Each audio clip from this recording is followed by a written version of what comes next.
Pois é pela graça que sois salvos, mediante a fé.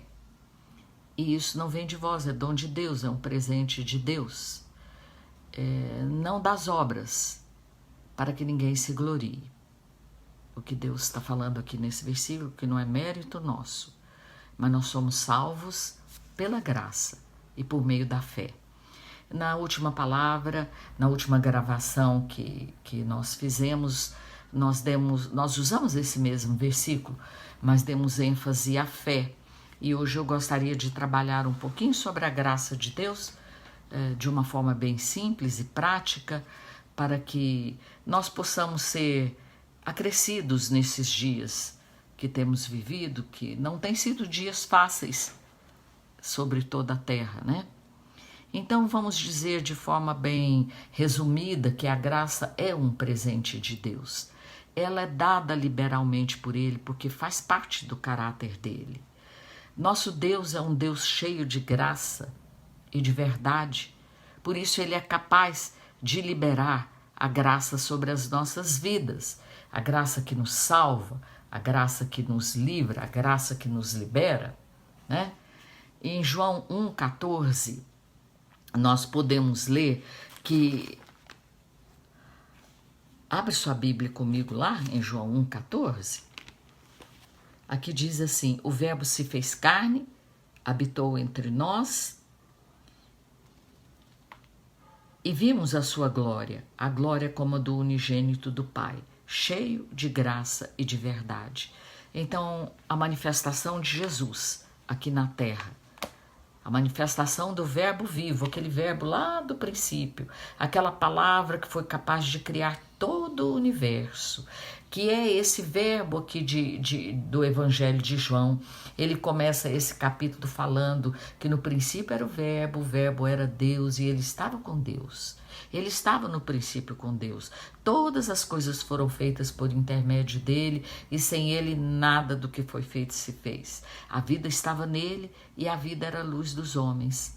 E as trevas não puderam prevalecer contra a luz. Então é essa manifestação de Jesus em graça e em verdade, que ela traz um pouquinho do caráter do Pai para nós. Em Colossenses 1,15, fala que Jesus é a imagem do Deus invisível.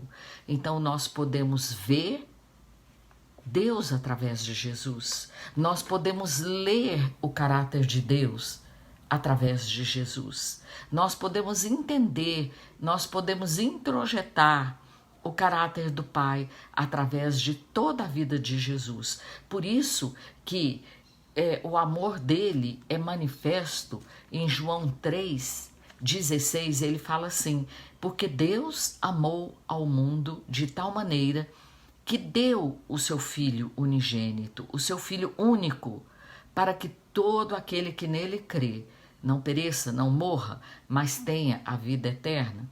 Então, a graça, ela é uma manifestação que parte de Deus. Ela não vem de mim, ela não vem de você. É um princípio básico, que é um princípio muito curativo que existe na graça. É eu entender que a voluntariedade do amor vem de Deus. Ela não parte de mim. Ela não tem o princípio em mim, porque Deus me amou primeiro, eu sou capaz de amá-lo, eu sou capaz de amar o próximo. Então tudo isso vem da graça dele, é manifesto liberalmente através da graça dele. Então, a graça de Deus, ela nos traz a salvação. A graça de Deus, ela é capacitadora, ela nos capacita a viver a vida cristã. Em 1 Coríntios 1,12, ele fala, o apóstolo Paulo, quando escreve à igreja de Corinto, ele diz assim: ora, a nossa glória é esta, o testemunho da nossa consciência. A sua consciência testemunha. A nossa consciência testemunha para nós mesmos, né? De que com simplicidade e sinceridade de Deus, e não com sabedoria carnal, mas na graça de Deus, temos vivido no mundo, especialmente para convosco. Então, a vida cristã, de maneira prática, ela só pode acontecer quando nós entendemos que a graça de Deus nos capacita a viver de maneira simples o sobrenatural. Nós falamos um pouquinho sobre isso ontem. Ela nos capacita de viver de maneira simples as grandes verdades de Deus. Ela nos capacita a viver de maneira simples os grandes milagres de Deus. É o sobrenatural sendo operado de maneira natural e diária na minha vida. Então a graça de Deus nos traz essa capacitação. Ela é prometida em 1 Pedro em 1 Pedro 5,5, ele diz assim, Pedro fala: semelhantemente, vós jovens, sede submissos aos mais velhos e cingivos de toda a humildade uns para com os outros. O que eu gostaria de enfocar é esse versículo, esse pedaço que vem agora. Porque Deus resiste aos soberbos, mas dá graça aos humildes. Humilhai-vos, esse verbo aqui está no imperativo, ele não é uma escolha. Humilhai-vos, portanto, debaixo da potente mão de Deus, para que a seu tempo ele vos exalte. Aqui está dizendo que a graça de Deus é sobre aquele que liberalmente se humilha na presença de Deus.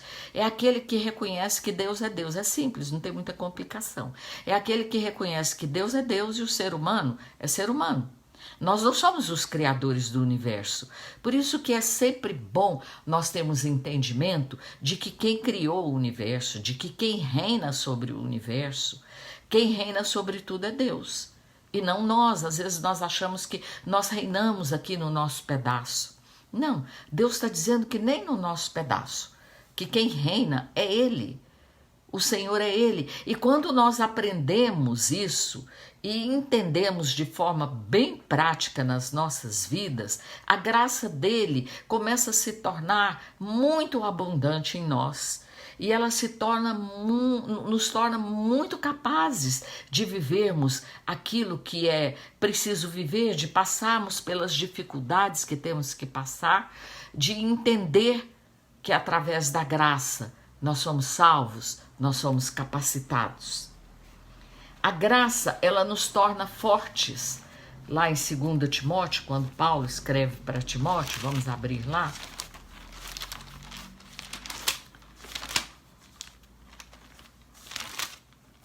2 Timóteo, no capítulo 2, versículo 1, ele fala assim para Timóteo: tu, pois, filho meu, fortifica-te na graça que há em Cristo Jesus. Então, toda vez que você for entender, não, mas eu sou muito capaz, ou então eu não sou capaz de nada, entenda que não é uma coisa nem outra. É a graça de Deus. É a graça quando você se sente muito fraco. É a graça de Deus que vai te fortalecer. Quando você se sente muito capaz, é preciso retroceder um pouco e interceder que quem é que vai mediar tudo, porque a vida é tão cheia de surpresa, nós podemos ver agora nesses momentos que nós estamos vivendo, são momentos de incapacitação do ser humano. O que podemos fazer, estamos fazendo, nos isolar, etc. e tal. Mas toda capacitação que nós tenhamos, esse entendimento, vem da graça de Deus, meus irmãos. Vem do dom de Deus, vem do amor dele. E através disso nós podemos entender o processo da graça. Então a graça, ela é favor imerecido, vindo de Deus com os homens. A graça não é algo pelo qual lutamos e conseguimos a vitória. Não existe isso. A graça é algo que não merecemos. A graça é algo que nunca se consegue, que apenas se dá. Eu só posso dar graça quando eu recebo a graça. E eu não luto por ela. A graça é um amor incondicional. A graça é aceitação incondicional. Eu acho que a partir daí nós podemos entender que na graça, e ela é o fundamento onde toda a cura do espírito humano encontra o seu descanso. A graça é o lugar onde o meu espírito vai ser curado. A graça, ela é a essência do amor de Deus. A graça é o primeiro ingrediente necessário para crescer de acordo com a imagem de Deus. A graça, ela é um relacionamento inquebrável, ininterrupto e não merecido. Gente, Adão e Eva se sentiam seguros no paraíso. Eles não tinham medo, não tinham vergonha, nem ansiedade. Eles podiam ser quem eles eram, até a imagem ser quebrada. Então a graça de Deus, ela vem para restaurar a nossa imagem quebrada. Em 2 Coríntios fala que Jesus veio com a missão da reconciliação. Ele reconciliou o mundo com o Pai.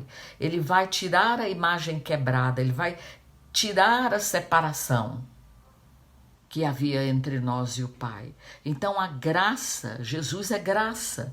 Jesus é graça de Deus sobre as nossas vidas, né? Então, a graça, ela é o fator que nos tira da confusão. A graça é o fator que tira o medo das nossas vidas. Ela tira a ansiedade, porque quando eu entendo que eu sou amada de forma, ou amado de forma incondicional, quando eu entendo que eu sou aceito ou aceita de forma incondicional, o meu espírito, a minha alma que contém os meus pensamentos, a minha vontade, meus sentimentos, descansam em paz em Deus. Você pode descansar em paz quando você é pleno e repleto da graça de Deus. É uma palavra bem simples que eu gostaria que nós pudéssemos estar meditando. É uma palavra que ela é o princípio da vida cristã. Não tem confusão. Deus nos amou primeiro, Ele nos deu esse amor de presente para que pudesse ser o início, um retorno do relacionamento com Ele, um retorno da nossa imagem com Ele. Amém? Que o Senhor esteja te abençoando graciosamente esses dias, trazendo paz ao seu coração, retirando o medo, trazendo a certeza da salvação, a certeza do amor incondicional dele, a certeza do perdão incondicional, a certeza da aceitação incondicional.